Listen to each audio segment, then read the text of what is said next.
What up, y'all? Episode 104 of Sucio Sports, presented by Dubby Energy. You already know how we like to kick it off during football season, baby. Let's get it.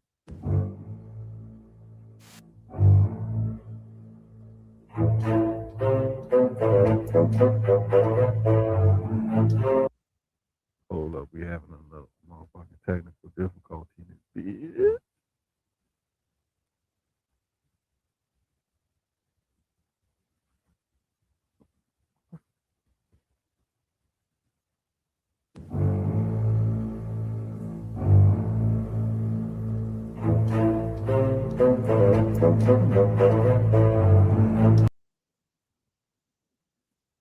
And I'm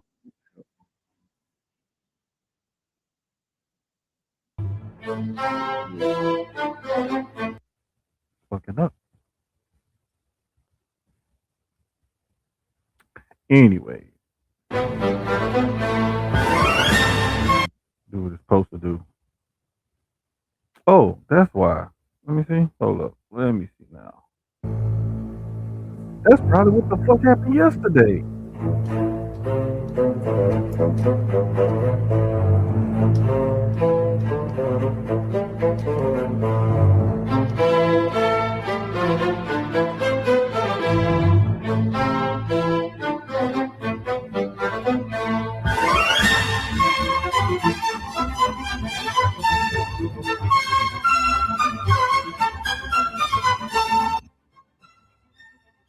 So my dumbass figured out what the technical difficulty was. I had the volume turned all the way down on the board. You see, yesterday when we was doing Gresham Unleashed, like I thought I had it right.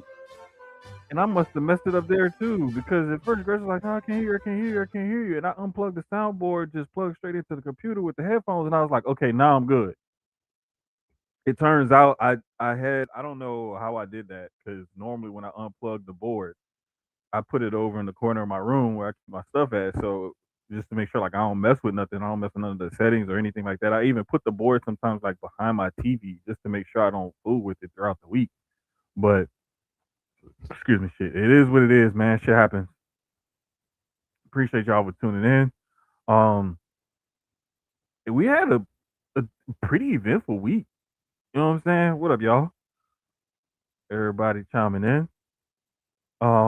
But yeah, man, the shit was crazy. Like, so we got the two longest tenured head coaches in the NFL. One was fired and one decided to walk away. Like that's crazy to me. That's crazy to me, because it's the same thing. Like I tell people when it comes to coaches, when it comes to quarterbacks in the NFL. Um, if you have a good one, keep them. It don't matter if they're great. It don't matter if they're transcendent. It don't matter if they're Hall of Fame worthy. It don't. None of that matters, right? None of that matters. The only thing that matters is, can they get the job done? When we talk about getting the job done, we're talking about winning games, playoff appearances, winning in the playoffs, and hopefully winning a Super Bowl or something in a period of time. But more than likely, bare minimum, you want your team to win games and at least make the playoffs. And that's something that Mike Tomlin and John Harbaugh have done consistently throughout their almost 2 decades uh, with their respective teams. However, fans in both fan bases started to feel like those guys weren't getting it done any longer and called for a change. And now that you have this change, I think what's really going to happen is, and I would hate this for both fan bases, but if you don't get this hire right, especially with the Ravens, because the Ravens have mostly everything in place. I mean, your running back is one of the physical freaks of football. Even though he's on the wrong side of 30, he still doesn't look like he's slowing down anytime soon. And the only regression we've seen in Derrick Henry's game lately is he's put the ball on the floor a few times. You have an MVP caliber quarterback, so that's like half your problem gone right there. Your defense is strong. You have some weapons here and there. There's things that you have in place to win now. So I could see why the fan base would be upset. But to say we're going to get rid of a coach who's been to the playoffs 12 out of his 18 years, won a Super Bowl here, um, has just been tremendous. And a lot of the times it was a guy that when he was first hired, I know I'm not gonna lie, I was one of those people, man. Y'all hired the Eagles special teams coordinator? What the fuck? Like I know people were thinking that. I know people were thinking that. But you gotta realize like sometimes you have to look beyond what's on a person's resume. And a lot of the times I feel like it's some of those things that it's some of those things that like happen in real life to real life people, you know? You'll get these things where um people will say, "Oh, you need to have X amount of experience and you need to have this degree and you need to have all of this and this training and all these years of experience and all this stuff." And oftentimes I wonder, I'm like, where does one go to acquire said years of experience to get this entry level position if I can't get an entry level position, right? So sometimes fans will think, well, he's never been a coordinator, he's never been a coach, or he's never been a head coach, he's never been this, he's never been that. It doesn't matter. What matters is there are sometimes people are good leaders of men and good managers. You also have to know what you don't know. And a lot of the times, guys at the NFL level and head coaches and different, other jobs and stuff like that, they get hired because of different reasons. And for those reasons, John Harbaugh was a great hire for the Ravens, and he proved to be with his track record. And because one man's trash is always going to be another man's treasure, the minute he was let go, he was getting phone calls. Hell, there was even a rumor that the Dolphins called to kick the tires on John Harbaugh before they officially let go of Mike McDaniel. So that just goes to show you, like, the teams will do whatever. And even though Mike Tomlin has 2 years left on his contract and the Steelers still own his rights, the team would technically have to give them compensation in order to gain his rights. Teams are still calling Mike Tomlin. Even though Mike Tomlin has said he's taking a year off from coaching. He's not going to coach this year. He's going to take some time off and get away from coaching, period. Teams are still going to kick the tires on it because he's that successful of a coach and he's that highly respected and that highly thought of. So the coaching cycle this year is wide open. There's a ton of jobs that's open on this cycle. There's also some that are some people may consider some more appealing or what have you.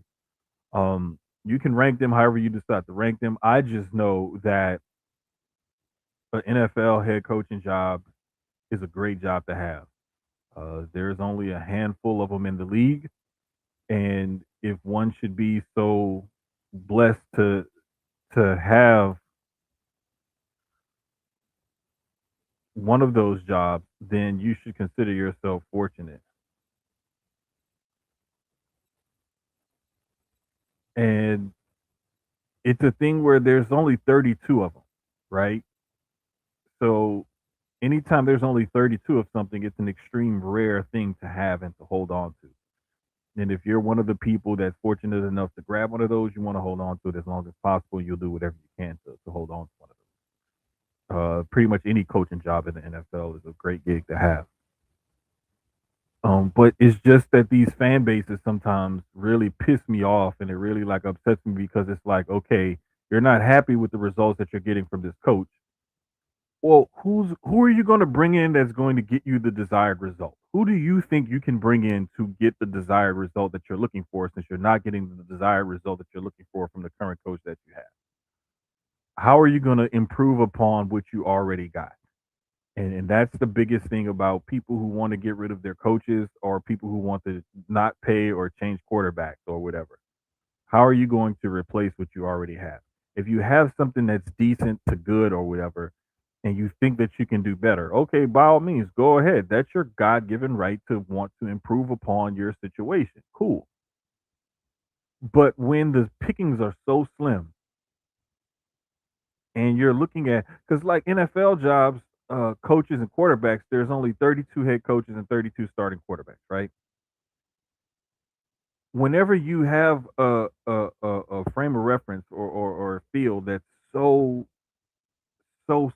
thin, there's only 32 of those in the world. Do you honestly think that you're going to find someone out there who's much better than what you already have immediately and in the time frame of which you're looking for? And do you think that that person that you find to replace the one that you already have is going to be marginally better than the one you had before to justify making that move? 9 times out of 10 is proven that it doesn't happen, and you can't find someone better. Teams who typically make these kinds of moves never really recover from making these kind of moves. Perfect example, back in the early mid 90s, Jerry Jones got rid of Jimmy Johnson, replaced him with Barry Switzer. They went on to win a Super Bowl and have not done much of nothing since. Um, I remember when Pat Riley stepped in for the Miami Heat to coach the team. Yeah, they won the title, but then what did they do after that? Pat Riley eventually wore thin with everybody. He had to bring in Spoelstra. Now, Spoelstra's done a really good job. But I mean, when you get rid of a good coach and you run him out of town because he isn't what you want him to be, what do you do after that? Now, the only time I have seen it work in recent years was oh gosh, who was it? The Toronto Raptors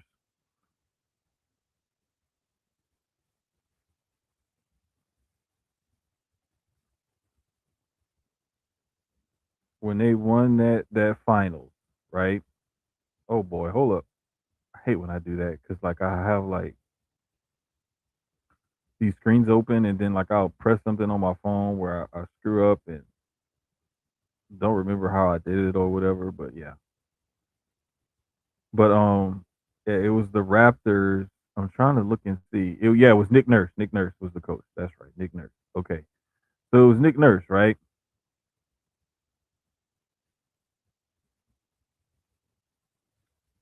The year before, they had Dwayne Casey. I want to say that was the year Dwayne Casey actually won Coach of the Year, and they still got rid of him. Let me look this up right quick. Yeah, he was Coach of the Year that year, and they got rid of him. The very next year, they end up winning the NBA title. That is the only time I've ever seen a pro sports team have a really solid coach, get rid of him, and immediately hire someone who is that much better. The only time I saw that happen. Coincidentally, that also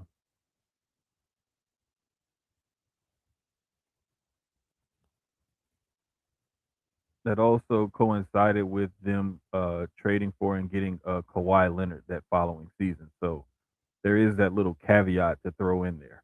Now, I do not recall this happening on the NFL level, and a lot of the times I don't even count if it happened on the MLB level, simply because Major League Baseball managers, out of 162 games, a manager may make a difference in a team winning, I would say, less than 10% of those games, somewhere between, well, around 5% of those games, maybe 10% if they're lucky. The manager will directly affect the outcome by making decisions. It's more about the execution of the players on the field and in the batter's box than anything. But in the NFL and the NBA, the coaches are more directly involved in the strategy of the game and the execution of it, because they come up with the plays and everything else.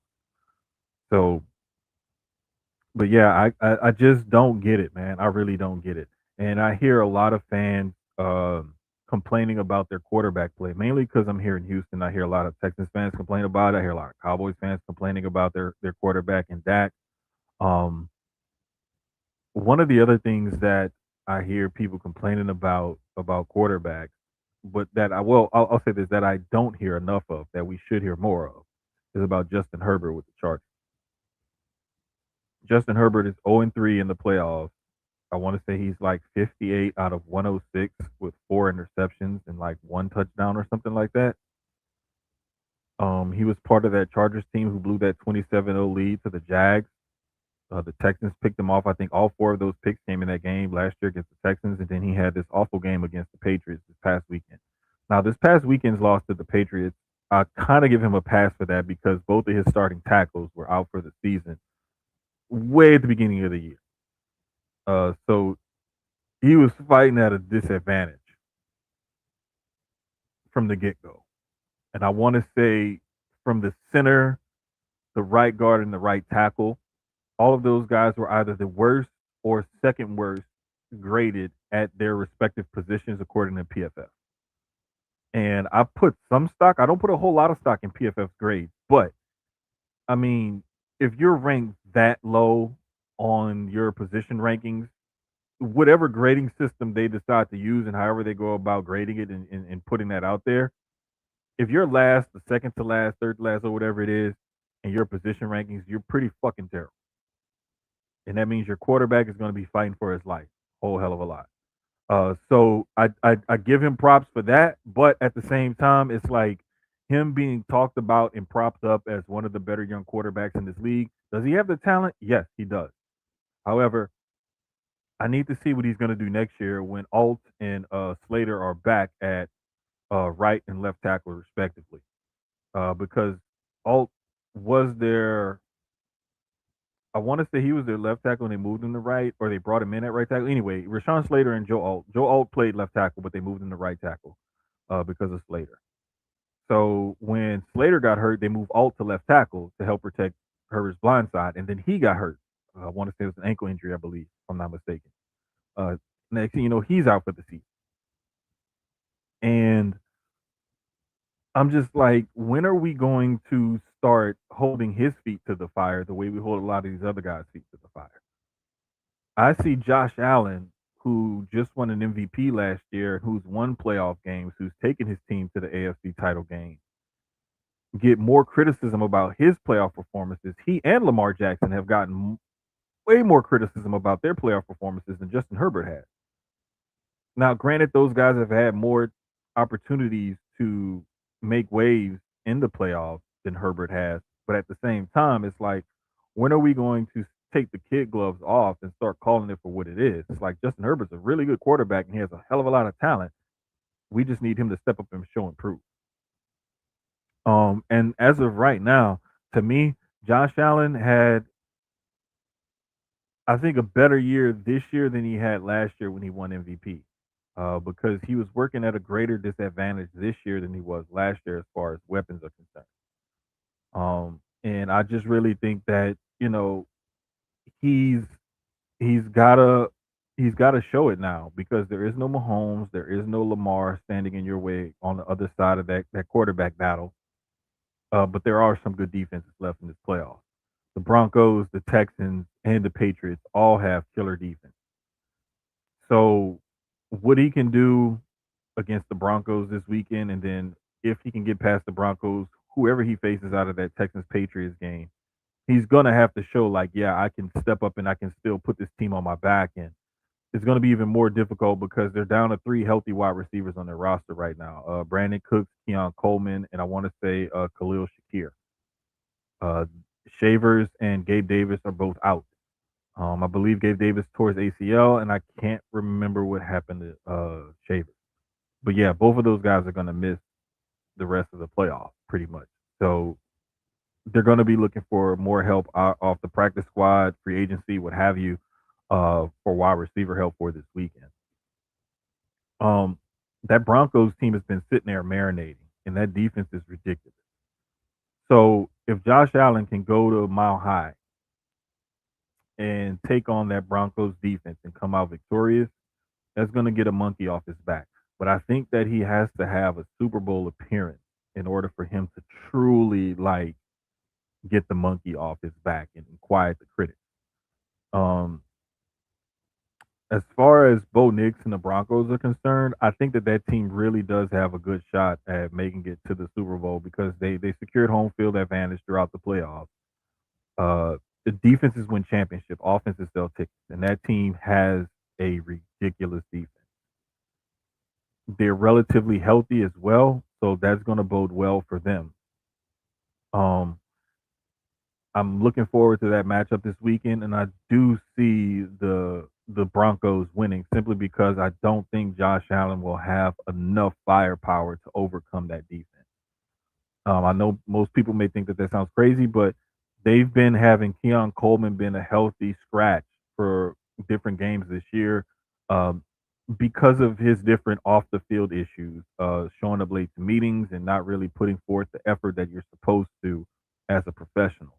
Uh, Love the kid, love his attitude. He has a great personality, but you gotta get the professionalism down. You're at this level now. You have to show more. You have to show more like development and not just running routes or catching balls, this and that, learning plays, blocking, and all that. Talking about personal development, the kind that separates you from the rest of the pack, especially coming in as a first round pick, a guy who they saw as highly skilled and talented and wanted to make a huge part of this offense. Like it's time to start putting the childish ways aside and stepping up to the plate. So we'll see how that develops. But I won't be surprised if the Bills win. I just feel like with them being down so many receivers and them having to bring in at least one or two guys that they don't really have chemistry with, um, and seeing that offense struggle at various times this year going up against that Broncos defense, I just feel like the Bills won't have enough. And I don't think that their defense is solid enough to create the kind of turnovers that they may need in order to give their offense more chances to beat that Broncos team. So that's the kind of way I see that one playing out. In the other game, Texans Patriots in the AFC, um, I'm really I'm really leaning towards the Texans simply because that defense is so nasty. And even living here and hearing people talk about them and seeing them up close in person week after week, it's still hard to believe that that team is doing some of the things that they're doing on the defensive end of the football. Drake Mays, MVP candidate this year, had a great season, but when you have a front four that can get to the quarterback so quickly and push and collapse that pocket so easily, and you can drop seven guys into coverage and do all kind of other stuff with the back seven, it's ridiculous. And I think one of the descriptions I read, and I hate that I didn't bookmark it to get. Let me see if I bookmarked it to give whoever it was credit. Um, but it was insane. This description I heard. It was like the Texans defense is a bunch of velociraptors running around with AK-47, and that was one of the best descriptions I could think of that I heard for the way that that defense plays because they play fast, they play hard, they literally I know the Texans swarm is their thing, but they literally swarm to the ball. Um, they're tough. They play through the whistle. And I know sometimes people may think that um, Al Aziz Shire, Al Shire, Aziz Al Shire, I'm sorry, maybe a dirty player, quote unquote, but give me a guy who's going to teeter totter and walk that fine line between playing hard and playing dirty than someone who's always just going to play safe and play fair. I'd rather have a guy who kind of teeter totters and who kind of like walks that line between playing fair and playing dirty. Um, because at least with that guy, and I know he's going to go all out. And the thing about it is you can say what you want and think that he has all these ill intentions, and he's not that kind of person. As a matter of fact, he was the team's nominee for a Walter Payton Man of the Year award because of the work that he does in the community. And if you looked at the post game press conference, he has stopped the genocide written on his eye black. Uh, if you didn't know, Aziz Al Shair is a very committed practicing Muslim. He does a whole hell of a lot for the Muslim community here in Houston. Is very outspoken, very community oriented, very good dude, very grounded in his faith, and he really pursues that wholeheartedly. And I know a good friend of mine who's also a Muslim here in the Houston community that truly like appreciates what Aziz does and really looks up to him for the work that he puts in. And just to see what he does for that community and how much he means to that community lets me know and how much his teammates love him and how much ownership loves him and how highly he speaks of D'Amico and vice versa. Um, it was just one of those things where you knew that that was going to be a guy once D'Amico brought him in. I didn't even think that he would be this good as crucial of a piece to this defense. I was like, oh, okay, you know what? I love him. Sideline to sideline, no seatbelt. Uh, Shout out to Travis Johnson, Trap. But that's the way Aziz plays, and I'm like, okay, cool. They got a really good athletic linebacker that D'Amico can use in this defense in a myriad of ways. Like this is going to be great. Like hopefully he can mentor some of these young guys and get them going. And I thought Christian Harris, the guy that they got from Bama, was going to be one of the guys that was going to be a star of this defense. I did think Henry To'o was going to be as good as he was. And just to see the production from those two guys at the linebacker position for this team has been impressive. Also been really impressed with the DBs, Kamari Lassiter, Kalen Bullock. Those two guys came in as young players and asserted themselves right off the bat.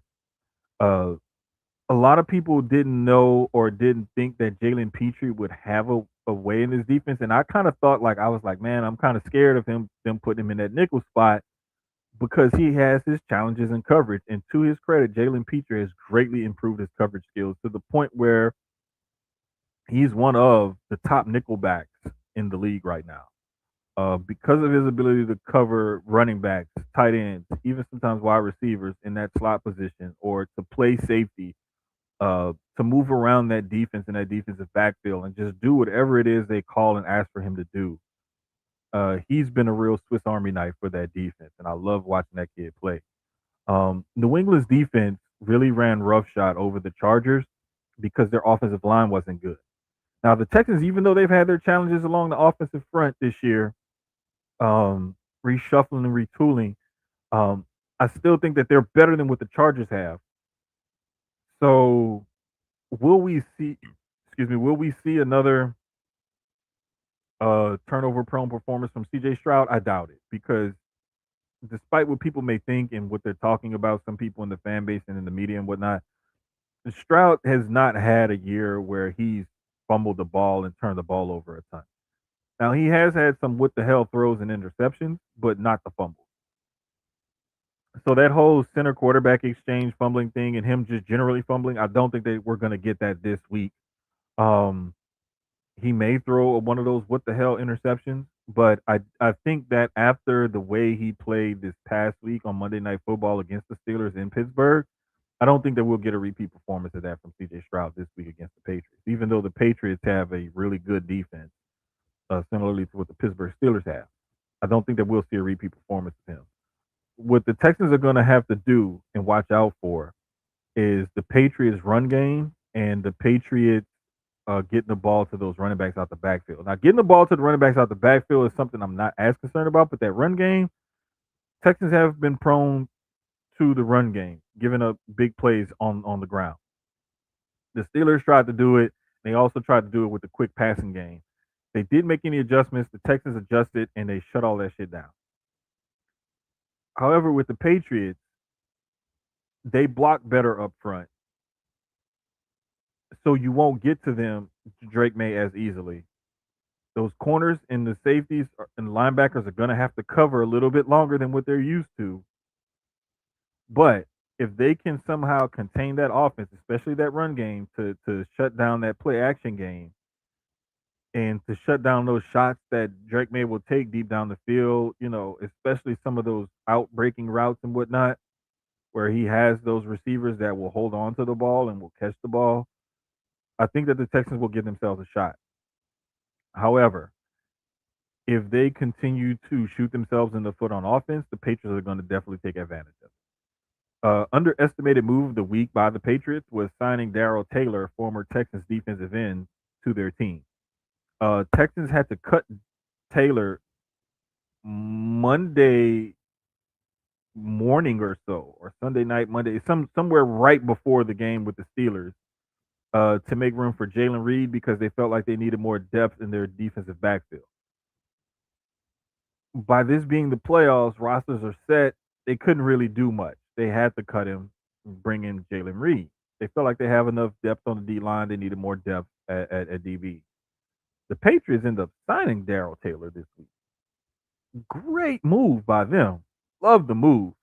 Cheers to them for that move. But I love that kind of move because any competitive advantage that you can gain, of course, within the framework of the rules, do it. Me personally, I also subscribe to the theory of if you ain't cheating, you ain't trying. And it's only cheating when you get caught.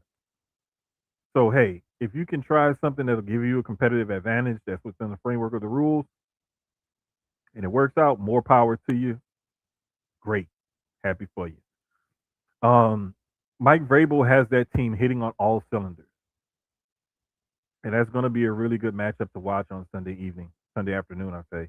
So I'm really looking forward to what they can potentially do and how that game is going to turn out. But I think I got Texans Broncos in AFC Championship game next week is what I'm pretty much looking at. Over in the NFC, brother, we got some good games. And I'm talking about a divisional rivalry matchup with the 49ers and the Seahawks Saturday night. And then Sunday afternoon, late Sunday afternoon, we got Rams Bears. Now, that Seattle San Francisco game, I'm going to go ahead and say it. I got the Seahawks winning, man. The 49ers just way too banged up. And I know Fred Warner is trying to push to come back for that game.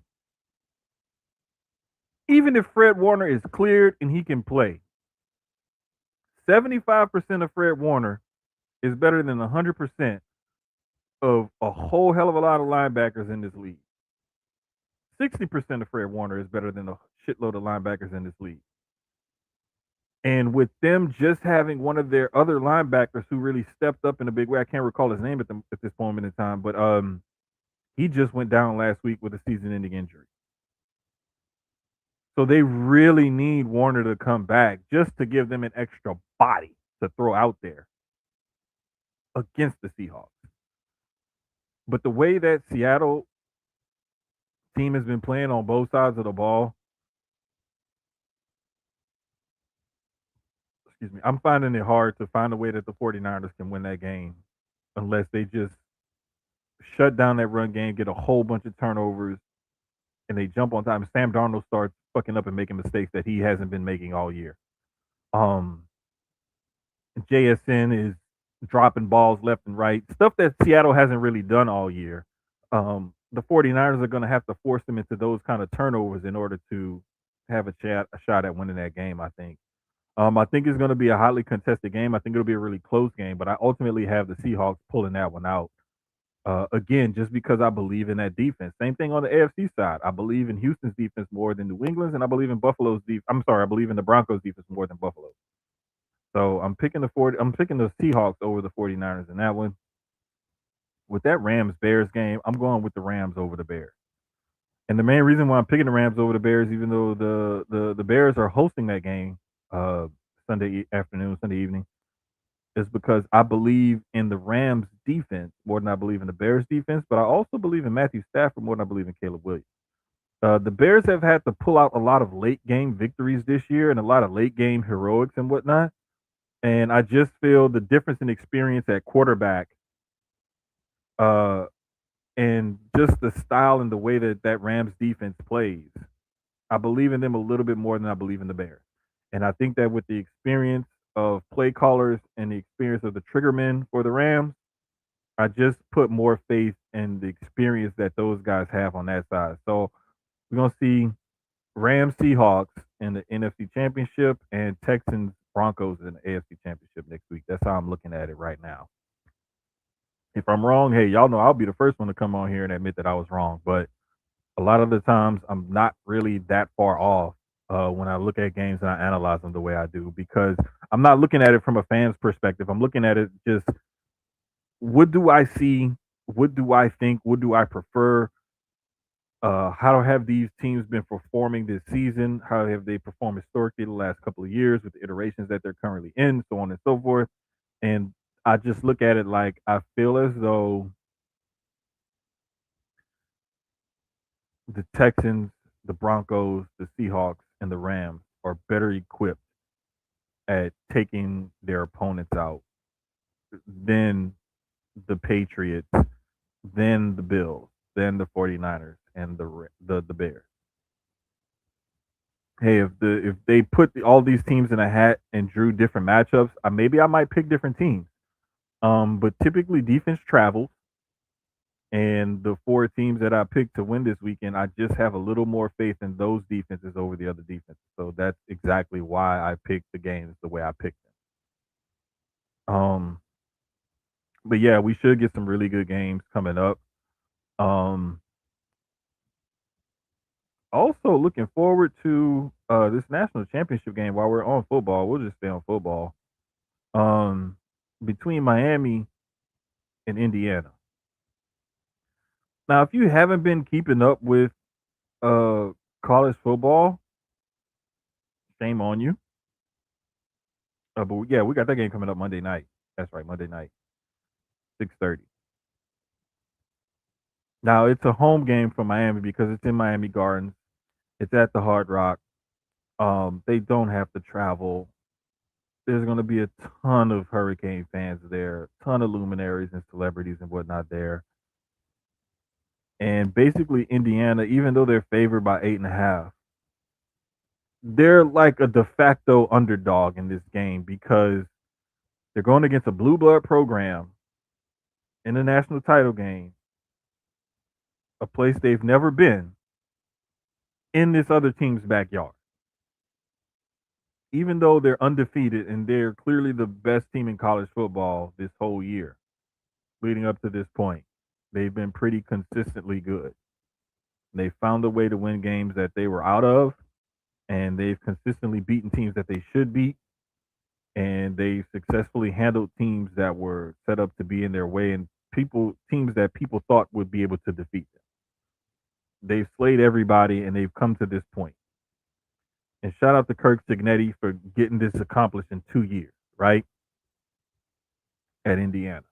Shout out to him for earning that extension, and shout out to him as well for garnering some NFL head coaching gig talk. Like some teams and fan bases are saying, "Hey, call Kurt Signetti, call Signetti, see what he would do, see what he would do." So shout out to him for that.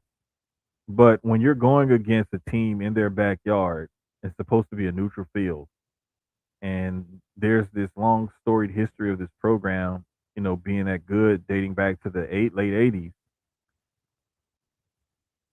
You can sometimes get fooled by that, and you can sometimes let that overtake you and let that mind fuck you basically into losing that game mentally before you've even stepped on the field to play it physically. I do not think that'll be the case with Indiana. I think Indiana is going in there with an underdog mentality, even though they're the favorite, the number one team, the undefeated team. I think that they're going in with the us against the world. Nobody thought that we could be here. Nobody thought that we should be here type of mentality.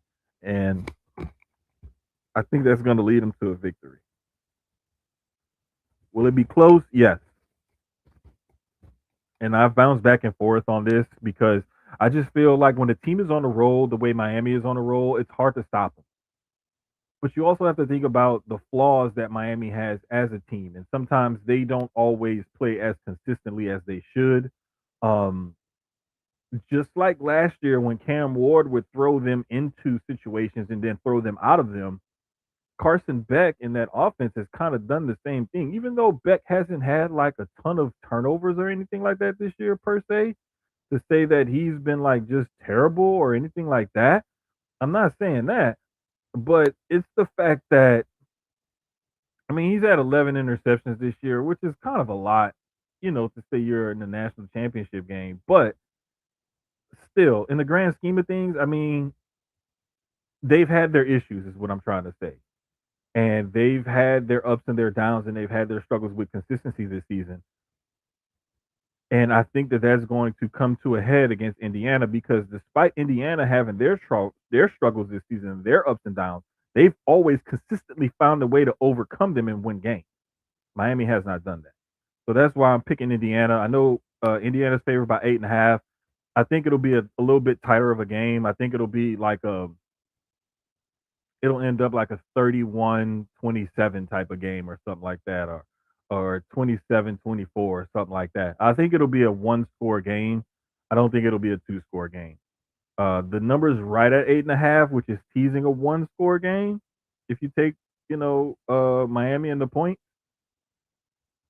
kind of teasing a two score game if you take in Indiana in at 8.5. So it's right on the borderline of that, which I think it'll fall on. So if you want to take Miami in the point, if you're looking for some gambling advice from me, um, I just feel like that team has a lot more to offer, and I think that riding the wave of playing at home and playing behind your in your home stadium with your fans and everything else, I think that that'll help them overcome some of what Indiana is going to bring. So that should be a great game, though. I'm looking forward to that one as well coming up on Monday. So it's like we got the NFL games on Sunday, we got the national championship on Monday. Everything is looking good for football as far as playoffs is concerned. Now shifting over to basketball, over in the NBA, just to update y'all real quick on the standings. In the East, the Pistons are still one, Knicks are still two, Celtics three, Raptors four, Sixers five, Magic at six. 7 through 10, you got the Cavs, Heat, Hawks, and Bulls. Now, with the Hawks pulling off the Trey Young trade, right, and sending him to the Wizards, I really think that this is going to actually be addition by subtraction because no longer do you have Trey Young and his impending return from injury or what have you, or coming into the lineup hanging over this team's head. Now Jalen Johnson can go out there with a clear conscience, knowing that this is his team and run it how he wants as far as being a primary ball handler, playmaker is concerned. Um, Pistons are still playing good ball. Their lead is only 3.5 now over the Knicks. Celtics have dropped back because they were at the 2 seed and now they're the 3 seed. Raptors are still holding strong, man, which is kind of shocking, and so is Philly. Orlando is starting to climb a little bit. Cleveland is still kind of floundering a little bit, and I didn't think that they would be struggling this much this year. But it's interesting to see. So just looking at the Eastern Conference, it's still kind of tight. Um, Whereas you have a game and a half separating fifth place from eighth place. Uh, so that's pretty tight. You also have a game and a half between the second place Knicks and the fourth place Raptors. So there's some tightness there. Some teams are well within each other's reach. But there's still a ton of the season left. We're right at the midway point right now where teams are playing right around the 41 game mark. Uh, so that trade deadline is going to be interesting coming up to see what teams make which moves and which moves help improve which teams. Over in the West, you got OKC still holding it down with a 6.5 game lead over the Spurs and the Nuggets. Spurs are still technically the 2 seed. Nuggets 3 seed. T Wolves at 4, Lakers at 5, Rockets at 6, and then 7 through 10, you got the Suns, Warriors, Blazers, and Grizzlies. Good to see the Grizzlies edging in there to make the playoffs since the Clippers were kind of in that spot. Um, OKC still having that 6.5 game lead after having such a terrible run that they had is very impressive. What's even more impressive is that between the 2 seed and the 7 seed, those teams are separated by 3 games. So literally, the Phoenix Suns at that 7 seed, if they go on a hot streak, like let's say an 11 game win streak, and any of those teams in front of them don't go more on a 3 game win streak at any point in time, and maybe lose a few games, the Phoenix Suns could go from being in the play-in to having home court advantage in the first round. That's what's crazy to me. Um, the teams at the bottom though, like Golden State in the 8th spot, is 2.5 games away from Phoenix in the 7th spot. So that's why I say, like, over in the West, it's a little bit more jumbled behind OKC. But what we've seen over the last few weeks is that teams have figured out OKC isn't this big scary monster. And I think that maybe they were riding the wave, but with Jalen Williams coming back from injury and San Antonio kind of giving everybody the blueprint, I think that OKC started to kind of smell their own shit a little bit, maybe, or teams were just looking at it like, okay, here's how we need to start attacking them, and then they went at it. And so that kind of it's kind of that moment like in Rocky Four where Drago gets punched and he starts bleeding, and it's like, look, he's cut, he's a man, he bleeds just like you, just like me. That's when you start getting in your head like, hey, this can happen. We can beat this team. They aren't invincible, you know?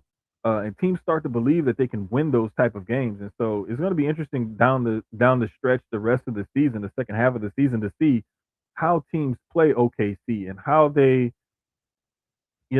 come back and this and that. Um, Seeing teams like the Nuggets still hang in there with all that they've gone through, and seeing the Spurs come together with that young squad and develop has been interesting. Anthony Edwards is Anthony Edwards, and I mean the way that guy is playing this year has been lights out.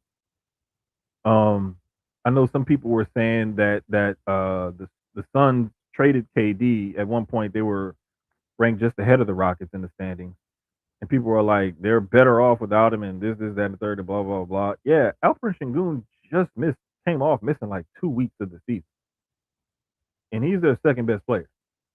So I'm just saying, like, give it a little bit of a rest. Um, Anthony Davis news came out again. He has yet another injury. They thought he was going to need surgery, going to miss a few months, and then now it's saying he's not going to need surgery. However, the Mavericks are still engaged in trade talks to send him somewhere before this trade deadline is up. So I'm really interested to see where day to day Davis ends up. And if he does not need surgery, how quickly can he come back from this hand injury? Um, See what team he goes to and what he can provide for them. If he can get and stay healthy. Uh, if that can be a game changer, depending on who they send him to.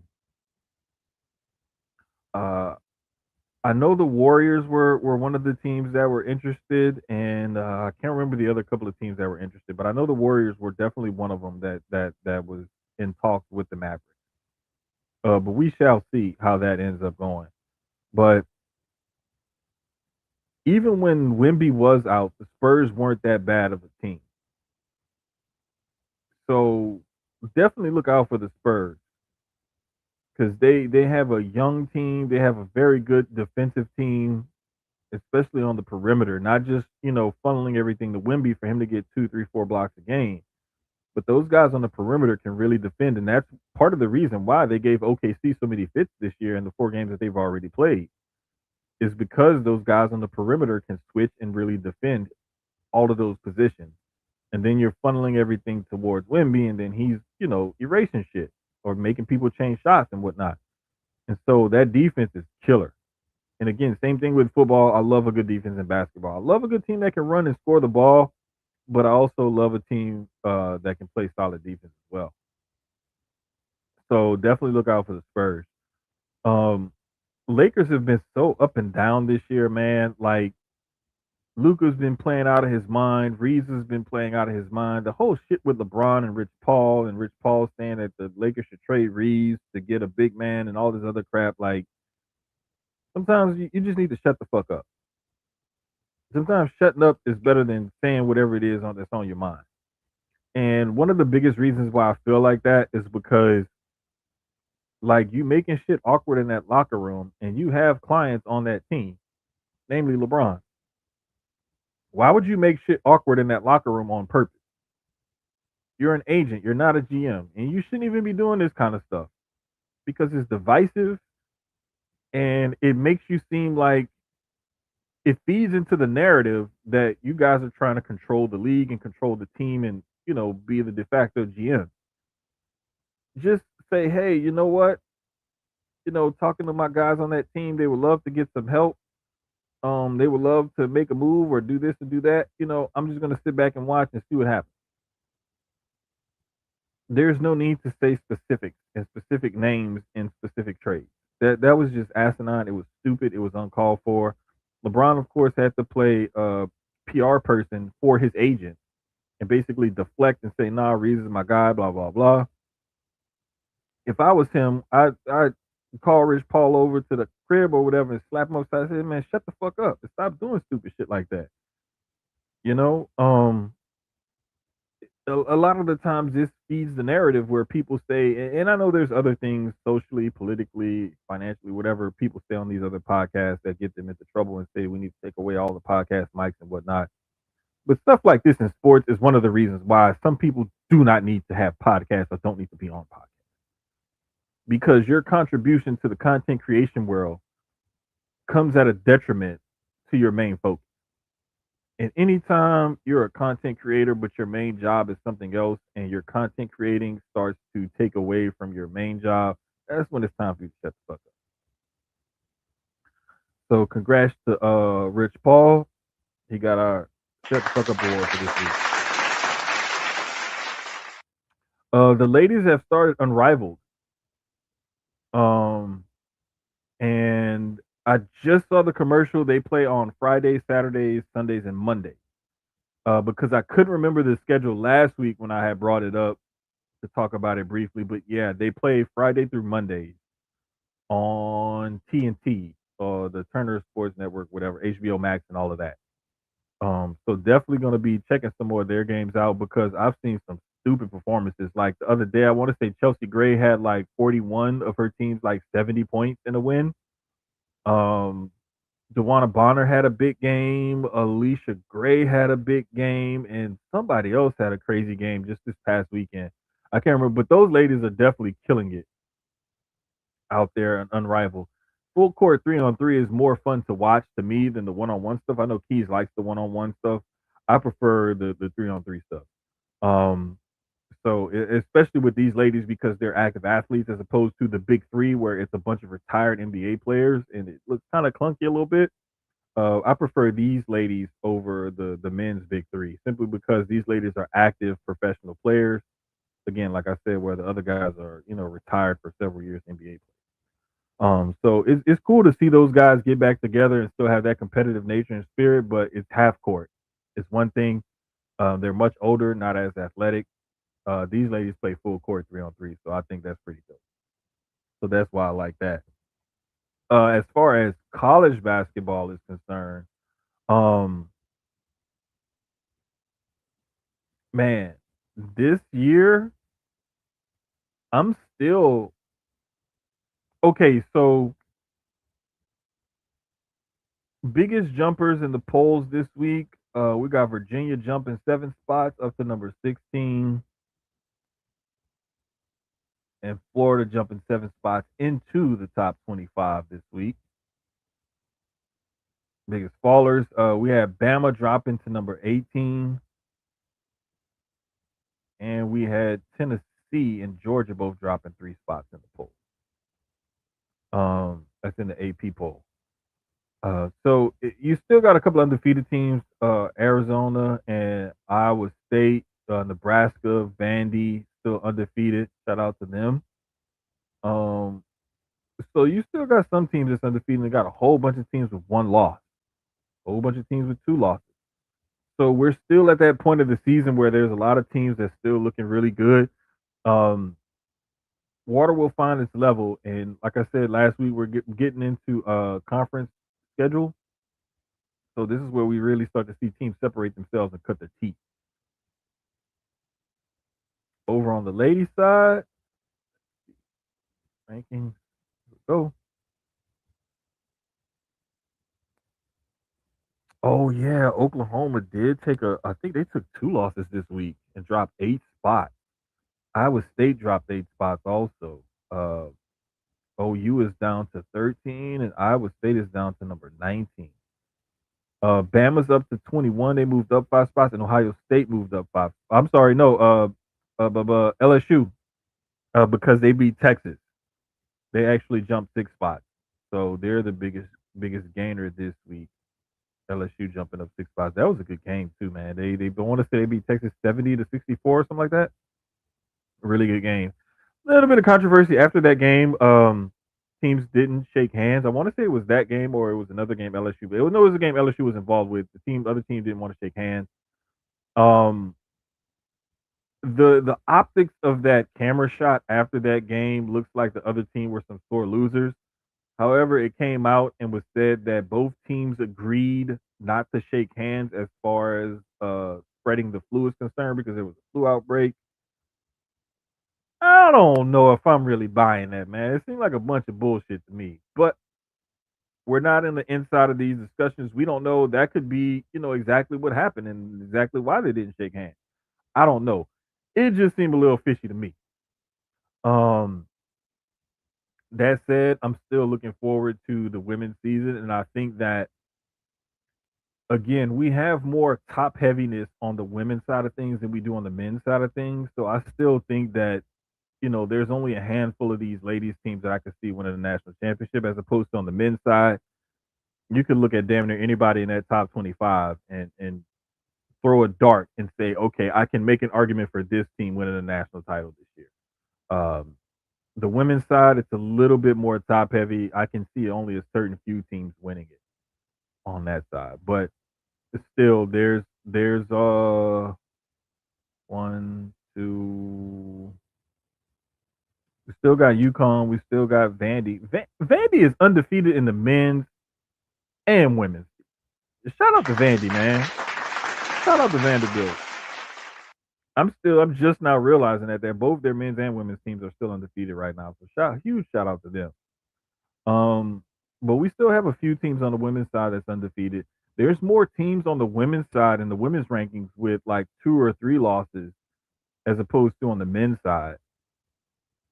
And again, not saying that the men's side is less or more competitive than the women's side. I'm just saying that when I look at national championship contenders, I see more of them on the men's side than I see on the women's side. It is what it is, and I'm just looking forward to tournament time and conference tournament time, especially. And to me, sometimes the conference tournament is almost more exciting than the NCAA tournament because you'll get a team that'll upset a team that's tournament bound. That team's going to get a at large bid, but they'll get upset by a team who has no shot at making the tournament in the conference tournament. And that to me, a lot of the times, is more exciting than seeing like a 15 beat a 2 seed. Because when a 15 beats a 2 seed, oftentimes your bracket's busted and you were really looking forward to seeing that team with some other matchups throughout the tournament. That 15 seed is like, this Cinderella team, what are they really going to bring to the table besides this goofy Cinderella story and whatnot?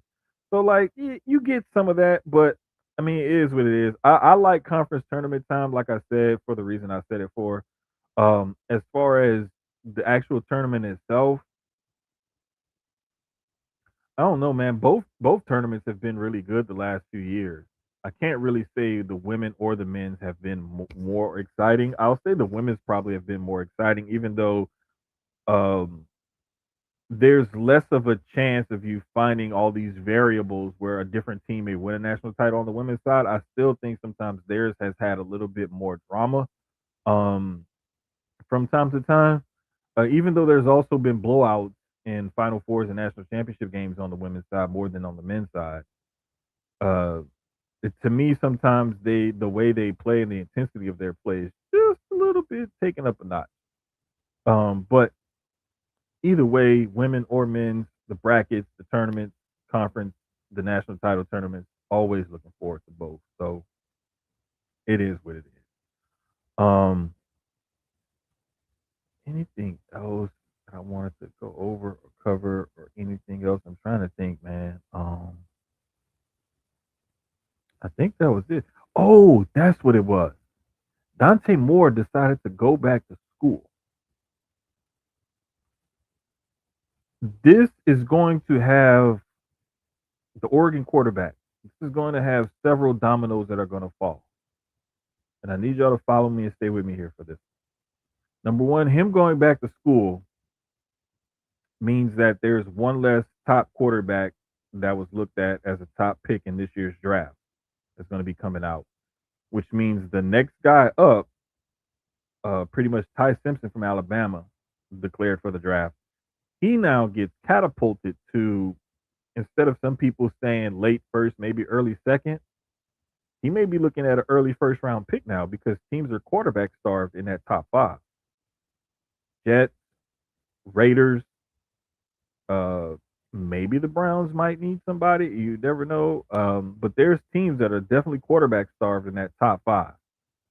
Whereas Simpson may have looked at a situation where he may be brought in to be an apprentice to a guy who's aging and on his way out, like a Matthew Stafford in LA. For example, he may be looked at as, you know what, we may have to take this guy a little bit higher because there are no other prospects and we need to find a guy. So it's going to be interesting to see how that plays out for the NFL draft. And not just at the quarterback position, but at other positions.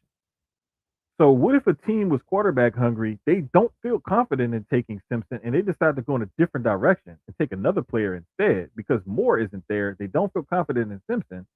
They decide to go in a different direction. Now you have teams behind them who are thinking, "Oh, this player should be available when we're picking." That player is no longer available because now everybody gets bumped up. So that's going to have a domino effect for the NFL draft. Now, when it comes to college football, where I see the conflict is Dylan Raiola just transferred from Nebraska to Oregon.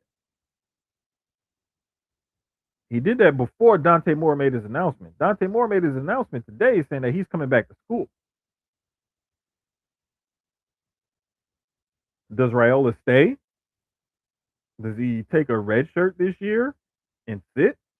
Does he hit the portal again and go somewhere else because he's not happy with the fact that Moore is coming back to school? What does he do? That could put that not only put Nebraska in flux because he already transferred. Now Oregon has two quarterbacks. What's going to happen with that? There could be some other schools out there that may be thinking that they had no shot at Raiola. He committed to Oregon, and now he's. It's just, bro. This is just. I mean, it's created such a good mess, and I'm so happy about it because it's utter chaos, and I love chaos. Y'all know me, like, whew, I just love it. And it says that he will likely back up Dante Moore, which I don't think is a bad idea for Rayola. Like, take a year out of the spotlight, sit back, learn, perfect your craft, work on some of the stuff behind the scenes, like watching film and mechanics and things like that, and then try it again next year. Right, he's gonna try the portal again. From what I see, I don't think so. He might. I haven't seen anything today since Moore made his announcement that leads me to believe that Rayola is going to enter the portal again. But you never know. Like there's still time for him to go back into the portal. So that's going to be interesting to see. Besides all that, I definitely think the NCAA needs to grow some nuts, get a little hair on their chest. I mean, hey, you drink some bourbon, some 100 proof bourbon. Do like this. You just pour it straight in the glass. Don't put nothing in. You just do like this.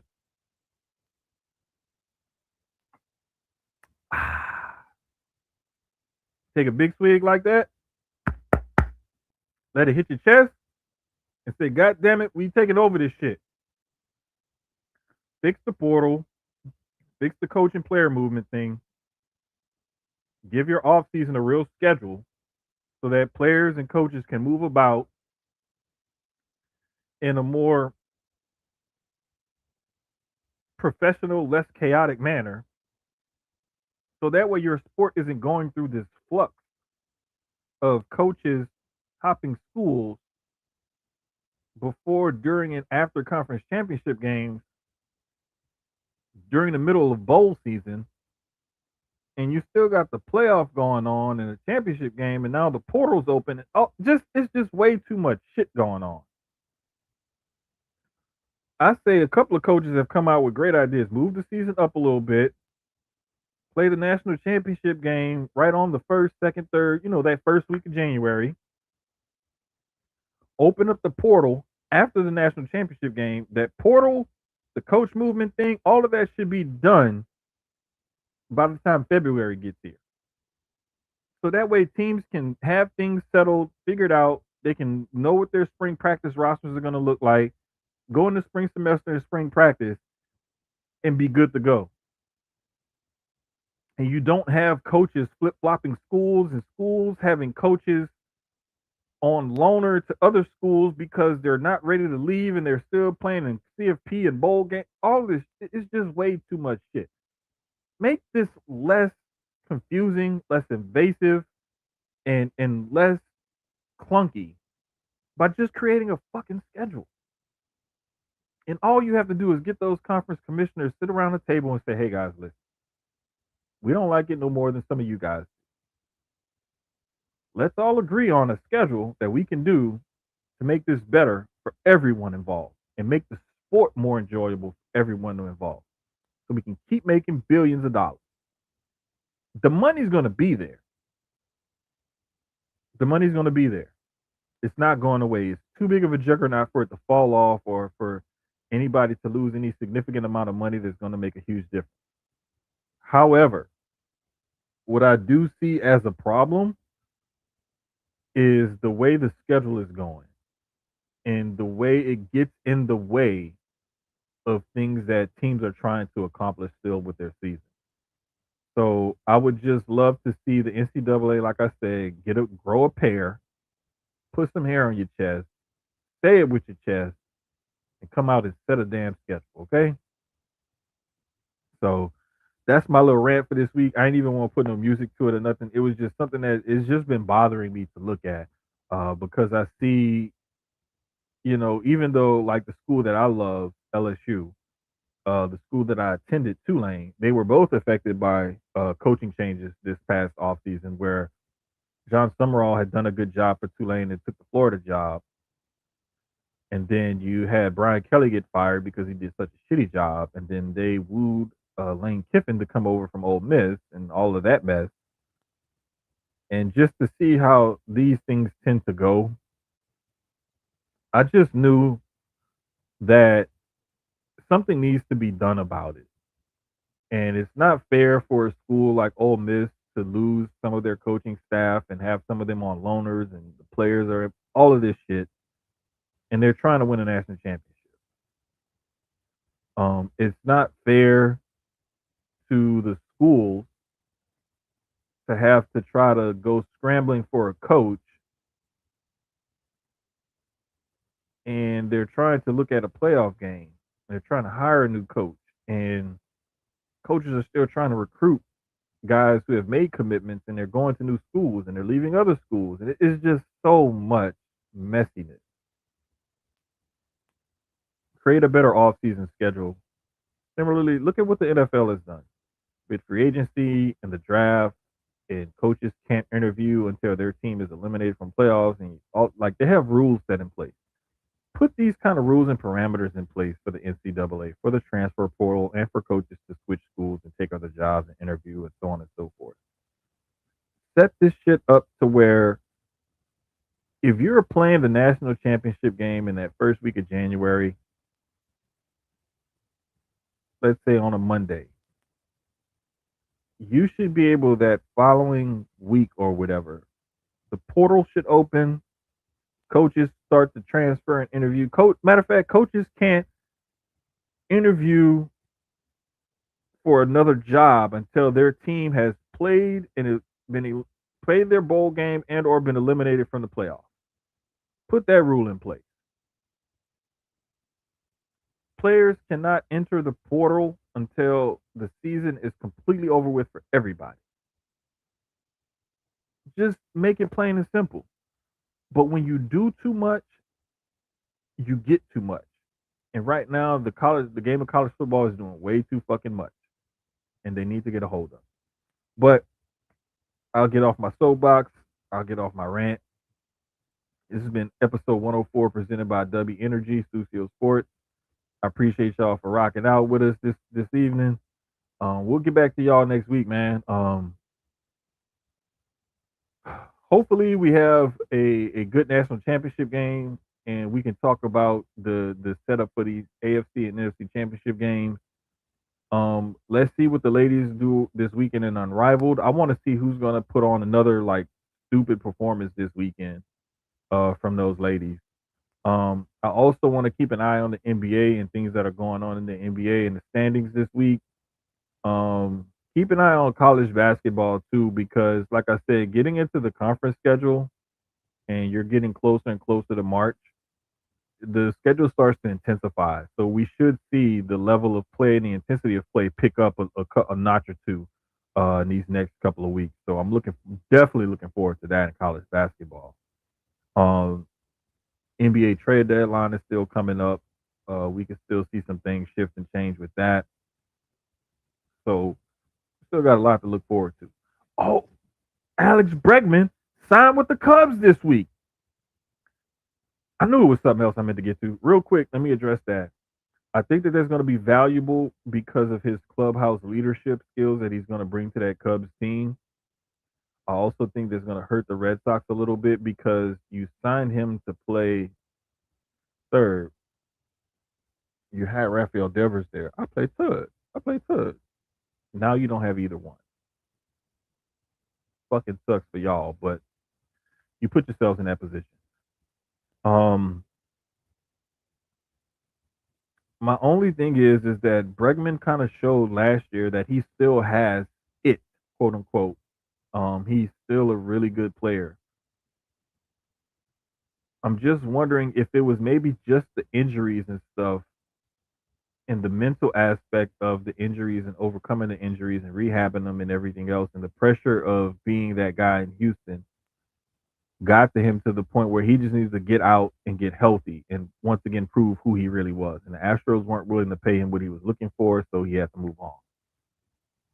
More power to him. I hope he does well. Always gonna have love for the guy, but let's just see what he does on the north side of Chicago. Okay, cool. For my brother Keys, for everybody else that loves and supports the show, for y'all in the comments and the sections, all 100 and whatever of y'all that was watching, shout out to y'all. Appreciate y'all. We'll holler at y'all next week.